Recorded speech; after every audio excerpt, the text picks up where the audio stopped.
Assalamualaikum warahmatullahi wabarakatuh. Kembali lagi ya anak-anak pada pembelajaran kita mengenai siklus air. Kali ini kita akan mempelajari siklus air. Nah, siklus air ini merupakan perubahan-perubahan air yang ada di sekitar lingkungan kita. Air bisa berubah wujud melalui prosesnya. Seperti itu. Nah, daripada penasaran, mari kita langsung mempelajari mengenai siklus air. Nah, di sini Bapak sudah siapkan berbagai macam gambaran mengenai tombol-tombol yang bisa kalian klik. Yang pertama yaitu tombol pengertian, yang kedua tombol dampak, yang ketiga itu tombol pengaruh, dan yang keempat adalah tombol kuis. Lanjut ya.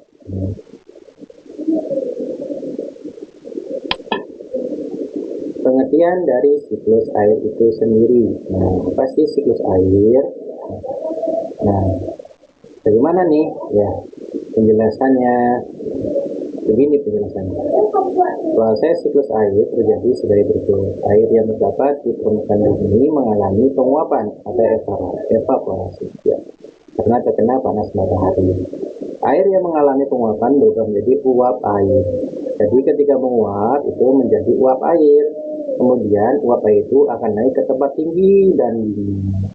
Nah, itulah prosesnya. Dilanjut. Setelah penguapan, akibatnya air mengalami pengembunan, kondensasi hingga membentuk butiran air. Setelah menjadi butiran air yang jumlahnya sangat banyak, ini kemudian membentuk awan. Lanjut ya. Nah, di tempat yang amat tinggi dan dingin, butiran air dapat membeku.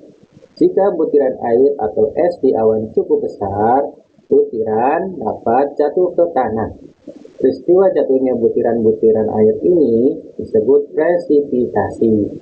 Presipitasi dapat berupa hujan es, dan salju. Gitu. Nah, lanjut ya. Air hujan yang jatuh ke bumi sebagian meresap ke dalam tanah dan akan keluar sebagai mata air, dan sebagai lagi akan mengalir di permukaan tanah. Nah, air di permukaan tanah akan mengalir ke tempat-tempat yang lebih rendah, misalnya sungai, dan terus mengalir sampai ke laut. Lanjut ya. Air di sungai dan laut kembali mendapat panas dari sinar matahari dan mengalami penguapan. Proses ini terus berlanjut sampai terjadinya hujan kembali.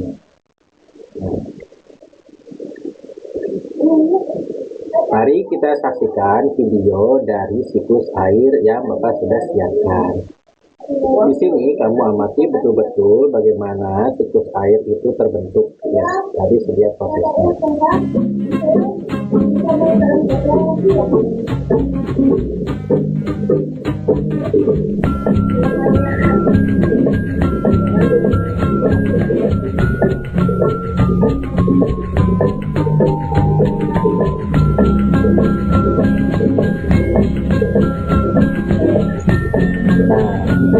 Terjadinya evaporasi itu penguapan.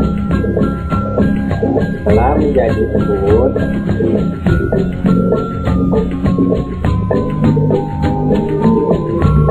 embun-embun tersebut akan berubah menjadi titik-titik air dan muncullah hujan. Itu merupakan siklus air yang terjadi pada kehidupan kita di bumi ini.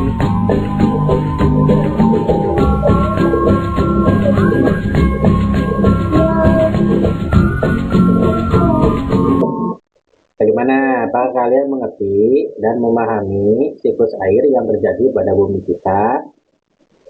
Kalau sudah mengerti, bagaimana tentang perjalanan siklus air itu? Lanjut, kita akan lanjut ke dampaknya. Inilah dampaknya. Dampak siklus air. Ya. Dampak dari siklus air itu, siklus air mempengaruhi peristiwa di bumi dan kelangsungan hidup makhluk hidup. Siklus air juga menyediakan air yang dibutuhkan oleh makhluk hidup. Siklus air juga mempengaruhi kelembaban, suhu, curah hujan, dan iklim di bumi.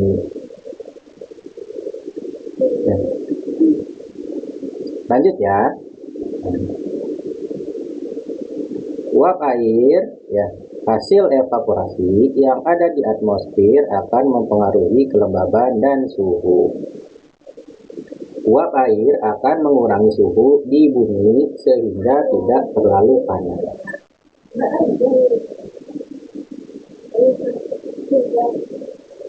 Air yang turun sebagai hujan menghasilkan air tawar yang dibutuhkan makhluk hidup untuk dapat bertahan hidup.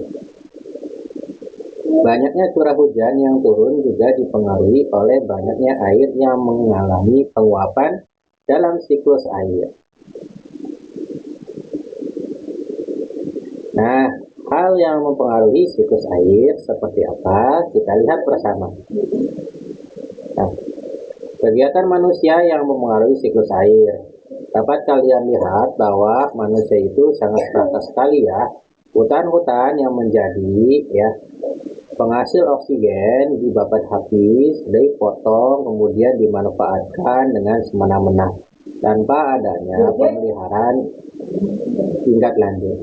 Penebangan hutan yang berlebihan menyebabkan hutan menjadi gundul. Hutan yang gundul tidak dapat menyerap air, jadi air-air itu akan langsung ya terjun bebas ke bawahnya atau ke pemukiman warga. Karena hutan yang semula ya untuk menyaring atau menahan ya debit air menuju pemukiman sudah habis dibabat manusia. Lanjut. Ketika turun hujan, air akan langsung mengalir ke sungai dan akhirnya ke laut.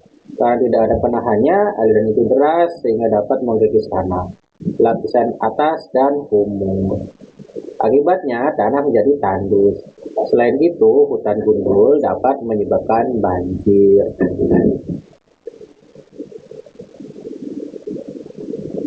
Apalagi sih kegiatan manusia yang mempengaruhi siklus air? Ya. Pencemaran, betul ya.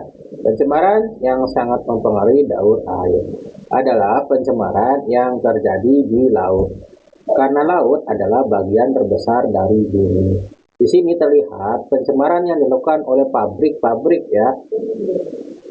Air yang semula jernih dan bisa diminum, sekarang sudah tercemar. Banyak sekali ya zat-zat kimia yang sangat berbahaya sehingga ya lingkungan di sekitar kita menjadi tidak aman. Lanjut. Nah, misalnya pencemaran minyak di laut menyebabkan laut tertutup oleh minyak. Minyak akan menghambat proses penguapan nih, akibat jumlah uap air yang membentuk awan akan semakin berkurang, sehingga hujan yang turun pun semakin sedikit. Itulah kerusakan yang kita manusia lakukan pada alam kita. Nah, apalagi sih kegiatan manusia yang mempengaruhi siklus air, yaitu penggunaan pestisida dan pupuk kimia yang berlebihan. Penggunaan pestisida dan pupuk kimia yang berlebihan menyebabkan pencemaran air. Sisa pestisida dan pupuk kimia akan terbawa air ke sungai dan menyebabkan polusi perairan. Bayangkan saja bila kamu itu sedang meminum air dan ternyata air itu beracun. Pastilah ya kita akan ya merasa sakit perut. Nah, apalagi ya kegiatan manusia yang mempengaruhi siklus air yaitu pembuangan gas-gas beracun. Ya, gas-gas beracun dapat berasal dari gas buangan bahan bakar kendaraan bermotor dan mesin pabrik. Gas-gas tersebut sangat berbahaya bagi kita ya karena bila kita menghirup gas tersebut maka paru-paru kita akan sesak dan akan sakit. Nah, gas-gas tersebut akan bercampur dengan uap air di atmosfer menghasilkan air hujan yang bersifat asam. Ya, hujan asam dapat merusak bangunan, tumbuhan, dan melukai hewan serta manusia. Ya, naudzubillah ya kalau hal itu bisa sampai terjadi. Hujan asam akan membuat kita punah.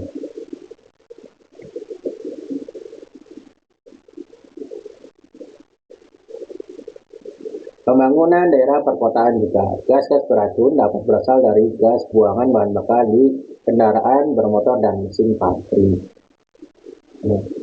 Daerah perkotaan menjadi semakin sempit karena banyak dibangun rumah, gedung, dan jalan beraspal. Akibatnya, semakin sempit pula lahan hijau yang berfungsi untuk menyerap air hujan, sehingga dapat mengganggu siklus air. Itulah kerusakan yang bisa mempengaruhi siklus air. Nah, ini saatnya kalian akan menjawab pertanyaan-pertanyaan yang Bapak sudah siapkan. Siap-siap ya alat tulisnya. Nanti pertanyaan ini bisa kalian kirimkan ke media sosial yang sudah kita bentuk di grup WA atau media sosial lainnya yang sudah Bapak tunjuk. Ya, lanjut ya. Ya, persiapkan diri kalian. Kita mulai saja. Nah, soal nomor 1. Air di bumi tidak pernah habis walaupun terus-menerus digunakan. Hal ini disebabkan air itu mengalami apa? Silakan pilihlah jawaban yang tepat dari A, B, C, atau D. Sudah ya? Nomor 2. Peristiwa penguapan dalam daur air terjadi akibat apa? Ya. Silakan pilih A, B, C, atau D. Lanjut ya. Soal nomor 3. Air hujan dapat menjadi air tanah karena proses A, B, C, atau D.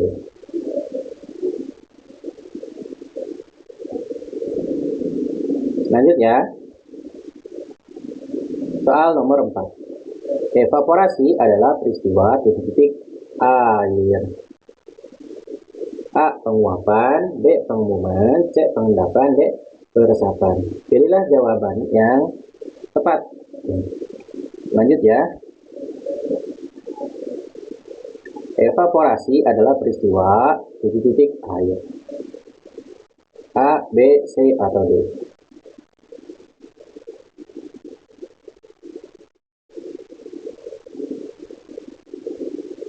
Soal nomor 6. Uap air naik ke udara membentuk apa ya? A, B, C, atau D.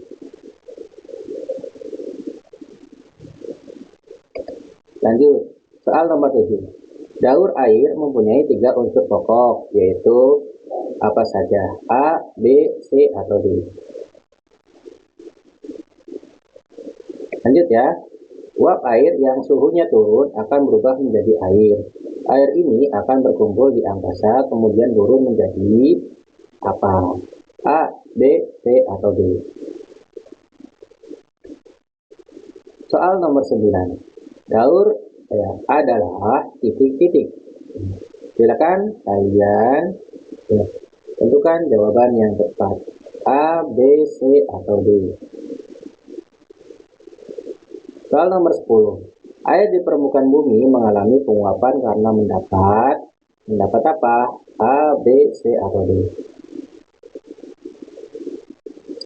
Air di bumi selalu tersedia karena adanya apa? A, B, C, atau D. Soal nomor 12. Pohon-pohon mempunyai arti penting dalam daur air. Pohon-pohon tersebut berfungsi untuk apa? A, B, C, atau D. Soal nomor 13. Kegiatan manusia berikut yang berdampak positif terhadap daur air di bumi, yaitu apa? A, B, C, atau D. Soal nomor 14. Perumahan sebaiknya tidak dibangun di mana? A, B, C, atau D. Bila dirasa video yang Bapak gunakan ini atau yang Bapak buat ini terlalu cepat, kalian bisa menghentikan sementara video ini untuk menentukan jawaban yang tepat. Jawaban ini sekali lagi kalian akan kirimkan melalui media sosial yang sudah ditentukan oleh Bapak. Lanjut ya. Soal nomor 15. Kegiatan manusia yang tidak menyebabkan daur air terganggu. adalah titik-titik A, B, C, atau D. Lanjut ya. Nah, selamat kamu telah menyelesaikan kuis. Selanjutnya, kamu silakan kirim jawaban yang kalian sudah lakukan di media sosial yang akan Bapak arahkan. Nah, selamat ya mengerjakan dan selamat berlatih kembali. Adapun soal-soal yang sudah Bapak berikan, semoga menjadi ya, penambah pemahamanmu mengenai siklus air. Itu saja di bulan ya ini. Ya, semoga kalian bisa mempelajari lagi. Meskipun kita masih dalam suasana pandemi, ya teruslah semangat untuk belajar dan mencari ilmu ini. Ya, terima kasih semuanya. Kalau begitu, Bapak tutup. Wassalamualaikum warahmatullahi wabarakatuh.